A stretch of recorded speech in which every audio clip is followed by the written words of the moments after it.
बोल श्री कृष्ण भगवान की जय। आदमी ही देवता है और आदमी ही राक्षस है। राक्षस दूसरा कोई नहीं है, या राक्षस का कोई अलग जो है सो प्रवृत्ति नहीं है, अलग जन्म नहीं है। आदमी ही देवता है और आदमी ही राक्षस है। ये बात के प्रमाण श्रीमद् भगवद गीता में विद्यमान है। भगवान गीता में बताए हैं। गीता संसार का सर्वोपरि ग्रंथ है। श्रीमद् भगवद गीता भगवान के मुखारबिंद से निकली हुई वाणी है। साक्षात भगवान नारायण जो क्षीर सिंधु में निवास करने वाले हैं, सुखमय नाग पर्यंक पर जो है सो शयन करने वाले हैं, उनके भक्तों के भगवान के प्राणियों के ऊपर कृपा करके जो श्रीमान नारायण हैं, वो कांट कुश पर, पत्थर कंकड़ पत्थर पर वन में आकर के विराजमान हो गए कष्ट सहने के लिए। एस नारायण श्रीमान क्षीरावर्ण निकेतन नाग पर्यंकम श्रिय यागतो मथुरापुरीम। भगवान उस नाग पर्यंक को, सुखमय नाग के पलंग को छोड़ करके भगवान मथुरापुरी में आ गए। और वही साक्षात गीता उनके मुखारबिंद से निकली हुई है, श्रीमद् भगवद गीता। श्री कृष्ण भगवान संसार के गुरु हैं। वसुदेव सुतम देवम कंस चाणूरमर्दनम देवकी परमानंदम कृष्णम वंदे जगद्गुरुम। भगवान कृष्ण जगद्गुरु हैं। भगवान संसार को, प्राणियों के लिए शिक्षा प्रदान किए हैं। भगवान बताए हैं, देवता के 26 लक्षण बताए हैं। 10, 10 और 6, 26 लक्षण देवता के हैं। इस प्रकार के जो लक्षण जिसमें है वही देवता है, उसी में देवत्व है। जिसमें आया है, सबसे पहले भगवान कहते हैं अभयम, जो भय से रहित है। जो भय से रहित है वही देवता है। जिसको कभी भय नहीं होता है वह देवता है। किसी प्रकार से कोई भयभीत नहीं रहता है वही देवता है। तो भयभीत कौन रहेगा, सवाल यहाँ पर है। भयभीत रहेगा कौन? भयभीत रहेगा वही जो ईश्वर के, परमात्मा के नज़दीक रहेगा, जो ज्ञानी होगा, जो संसार के बारे में समझता होगा, जो अपने जीवन मृत्यु के अस्तित्व को समझता होगा, वही ज्ञानी होगा, वही भय से मुक्त हो गया, वही भय से मुक्त रहेगा। वही पहला लक्षण है अभयम। दूसरा है सत्य संशुद्धि, जो अंदर और बाहर से जो शुद्ध रहता है। सत्य संशुद्धि के मतलब हृदय जो उसका पवित्र है, इसके मन में कलुषता नहीं है, जिसके मन में पाप निवास नहीं करता है, किसी प्रकार का जो है सो शास्त्र के विरुद्ध जो है सो भावनाएं जो है सो नहीं रखता है, वह जो है सो सत्य संशुद्धि होता है। सत्य संशुद्धि दूसरा लक्षण है। जिसका सत्य संशुद्ध है, जिसका हृदय पवित्र है, जिसका हृदय निर्मल है, वह देवता है। और तीसरा है अभयम सत्य संशुद्धि ही ज्ञान योग व्यवस्थिति, जो ज्ञान योग में व्यवस्थित रहता है, सदैव जो है सो मन में ज्ञान बनाए रहता है। मन को निर्मल रख करके अंदर से जो ज्ञानी रहता है वह ज्ञान योग में व्यवस्थित है, वह जो है सो देवता है। ज्ञान योग व्यवस्थिति। और चौथा है जो दान करता है। कैसा दान? सात्विक दान। जो सात्विक दान करता है वह देवता है। तामस दान नहीं, राजस दान नहीं। प्रति उपकार के भावना से किया गया दान वो राजस दान है। और जिस दान से संसार के में किसी प्रकार के दोष उत्पन्न हो, वह जो है सो तामस दान कहलाता है। तो जो सात्विक दान करता है वह देवता है। आगे है दमश्च, अर्थात जो अपने इंद्रियों के बस में रखता है, इंद्रियों को एक सदैव कंट्रोल में रखता है। नाना प्रकार की इंद्रियों के जो विषय है, उन विषयों से अपने मन को कंट्रोल करके और अपने इंद्रियों को दमन करता है, वह जो है सो देवता है। और पांचवा है, छठा है यज्ञश्च, जो यज्ञ करता है। यज्ञ तो बहुत प्रकार के बताए गए हैं, लेकिन जो सात्विक यज्ञ, मुख से समझ लिए, जो सात्विक यज्ञ करता है वह देवता है, यज्ञश्च। और है स्वाध्याय, जो वेद शास्त्र आदि, पुराण आदि के और गुरुजनों के वचनों को श्रद्धापूर्वक मन में रह करके उसका अध्ययन करता है, सत्संग करता है, महापुरुषों की वाणी को जो श्रवण करता है वह देवता है। स्वाध्याय, और जो तप करता है, तप का मतलब क्या है? स्वधर्म के पालन करने में जो व्यक्ति तकलीफ उठाता है, कष्ट उठाता है, उसी का नाम तप है। वह जो तप करता है अर्थात अपने स्वधर्म के पालन करने में जो कष्ट उठाता है वह देवता है। देवता का लक्षण बता रहे हैं आपको। जो अपने स्वधर्म के, जिसका जो धर्म है, अपने स्वधर्म के पालन करने में जो व्यक्ति तकलीफ उठाया उसी का नाम जो है सो देवता है, वही देवता है। और आगे है आर्जवम अर्थात कोमलता, जो सदैव कोमल हृदय में रहता है, जिसका मन में विचार में कोमलता है, वह क्रूर नहीं है, वह जो है सो एकदम उग्र स्वभाव वाला नहीं है। जो उग्र स्वभाव वाला नहीं है, जो कोमल हृदय है, जो उग्र स्वभाव वाला नहीं है, जो कोमल हृदय है, जिस आर्जवता है, जिसमें रुजता है, लचीलापन है, कोमलता है, वही देवता है। आगे है अहिंसा, जो हिंसा नहीं करता है। हिंसा का मतलब क्या हुआ? किसी भी प्रकार से, शरीर से, मन से, बुद्धि से, किसी भी प्रकार से अगर किसी को आप तकलीफ देते हैं, किसी को अगर आप कष्ट पहुंचाते हैं, उसका नाम हिंसा है। और किसी भी प्रकार से किसी को वचन से, शरीर से, जैसे भी हो सके किसी भी प्रकार से किसी को कष्ट नहीं देना, उसी का नाम अहिंसा है। जो अहिंसा के मार्ग पर चलता है वही देवता है। आगे फिर कहते हैं सत्यम, जो सदैव सत्य के मार्ग पर चलने वाला है। सत्य का मतलब क्या है?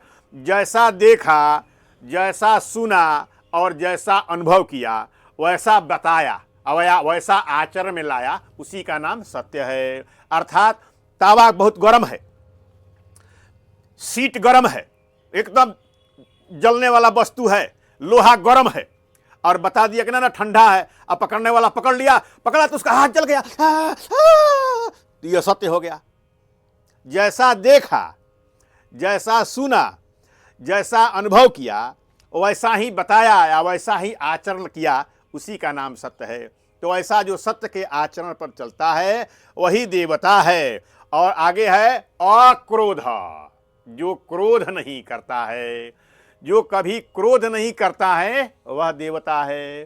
क्रोध तो भांत भांत के आते हैं।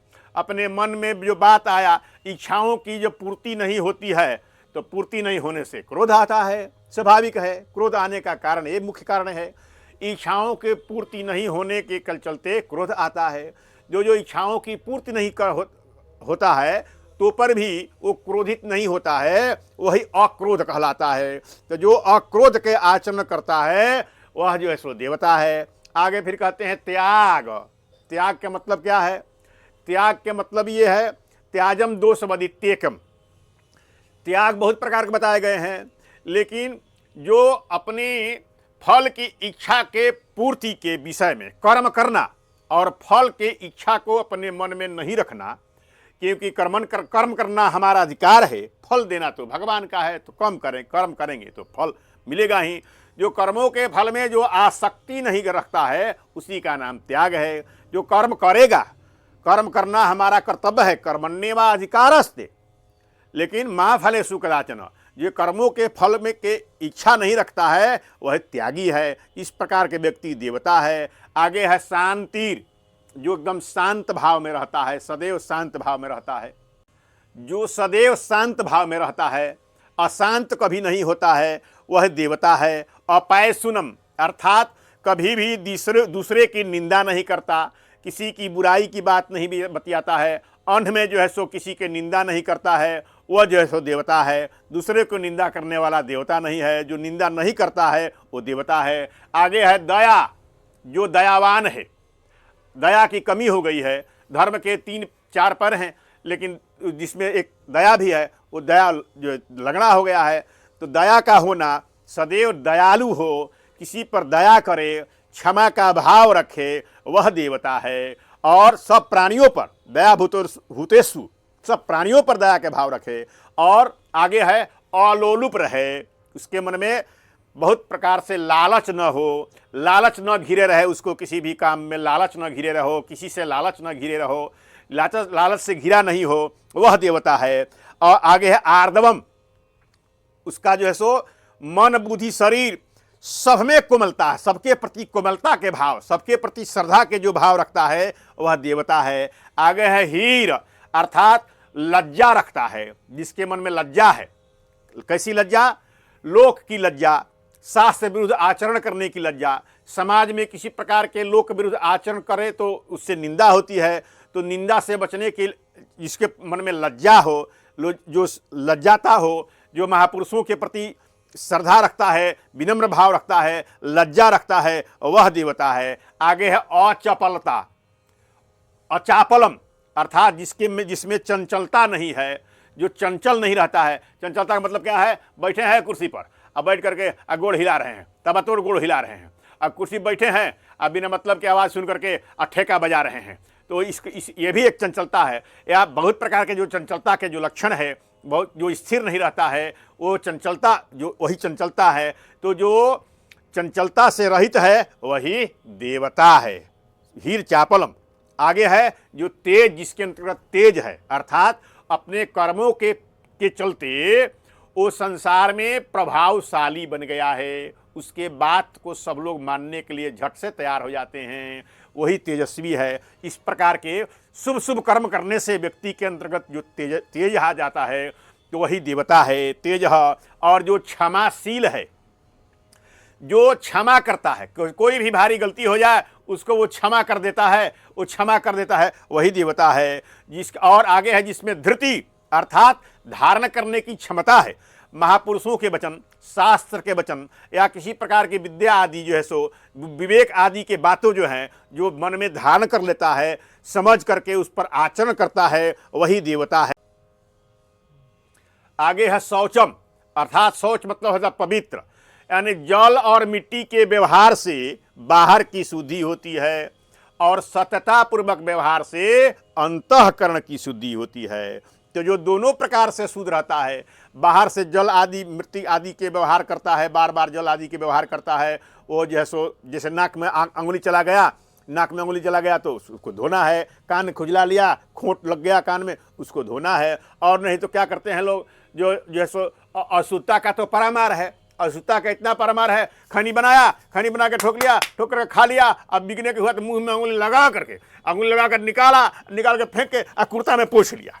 आप लोगों को नहीं कहते, हम आप लोगों को नहीं कहते हैं, ऐसे लोग हैं, ऐसे लोग हैं, आप लोग अपने के लिए नहीं समझेंगे, ऐसे लोग हैं, ऐसा करते हैं लोग। अर्थात वो अशुद्धता है, मतलब कि जो शुद्ध नहीं रहता है वह देवता नहीं है, जो सदैव अशुद्ध रहता है बाहर भीतर से वही देवता है। और नतिमानिता, आगे है नतिमानिता, अर्थात जो मान अपमान का चिंता नहीं करता है वही देवता है। जो कभी भी मान अपमान का चिंता नहीं करने वाला वही देवता है, वह भी देवता है, प्रत्यक्ष देवता है। ये जो है सो देवता के लक्षण है, ये 26 लक्षण है। अभयम, सत्व संशुद्धि, ज्ञान योग व्यवस्थिति, दानम दमश्च यज्ञश्च, स्वाध्याय तपः आर्जवम, अहिंसा सत्य अक्रोध त्यागः, शांतिरपैशुनम, दया भूतेष्वलोलुत्वम, आर्दवम हीर चापलम, तेजः क्षमा धृति शौचम, अद्रोहो नतिमानिता, भवन्ति संपदम देवी अभिजातस्य भारत। यही 26 लक्षण भगवान बताए हैं देवता के। इस प्रकार के जिसके में लक्षण है, एक भी अगर लक्षण है उसमें तो देवत्व है, उसमें देवत्व है, उसमें देवत्व है। एक से अधिक है तो देवत्व बढ़ता जाएगा, 2 3 4 5 6 7 8, जब 26 लक्षण पूरा हो जाएगा तो साक्षात देवता हो जाएगा वह। जैसे हम देवताओं की पूजन करते हैं, आराधना करते हैं, वैसे जो 26 लक्षण से जो संपन्न हो जाएगा वही साक्षात धरती पर देवता हो जाएगा। बोल श्री कृष्ण भगवान की जय।